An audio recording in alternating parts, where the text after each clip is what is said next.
আমাদের কোম্পানির পাশেই অন্য একটা কোম্পানি কিভাবে আগুন লেগে গেছে দেখেন। জানি না কী কারণে আগুন লেগেছে, তবে খুব ভয়াবহ আগুন। ক্যামেরা অবশ্য অত ভালো না, তারপরে ভিডিওটা রাখলাম। অনেক ভয়াবহ আগুন, দেখতে পাবেন হয়তো খুব একটা ভালোভাবে না বুঝতে পারলেও বোঝা যাচ্ছে খুব ভয়াবহ আগুন। দাও দাও করে আগুন জ্বলছে, এখন পর্যন্ত পুলিশ আসে নাই। দেখছেন কিভাবে আগুন জ্বলছে, অবশ্য বুঝতে পারা যাচ্ছে অবশ্য হালকা পাতলা।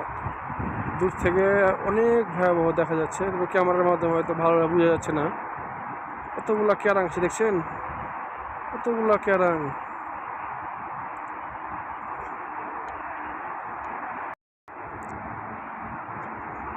আমাদের কোম্পানির পাশেই অন্য একটা কোম্পানি কিভাবে আগুন লেগে গেছে দেখেন। জানি না কী কারণে আগুন লেগেছে, তবে খুব ভয়াবহ আগুন। ক্যামেরা অবশ্য অত ভালো না, তারপরে ভিডিওটা রাখলাম। অনেক ভয়াবহ আগুন, দেখতে পাবেন হয়তো খুব একটা ভালোভাবে না বুঝতে পারলেও বোঝা যাচ্ছে খুব ভয়াবহ আগুন। দাও দাও করে আগুন জ্বলছে, এখন পর্যন্ত পুলিশ আসে নাই। দেখছেন কিভাবে আগুন জ্বলছে, অবশ্য বুঝতে পারা যাচ্ছে অবশ্য হালকা পাতলা। দূর থেকে অনেক ভয়াবহ দেখা যাচ্ছে, তবে ক্যামেরার মাধ্যমে হয়তো ভালোভাবে বোঝা যাচ্ছে না। কতগুলা ক্যারাং দেখছেন, কতগুলা ক্যারাং।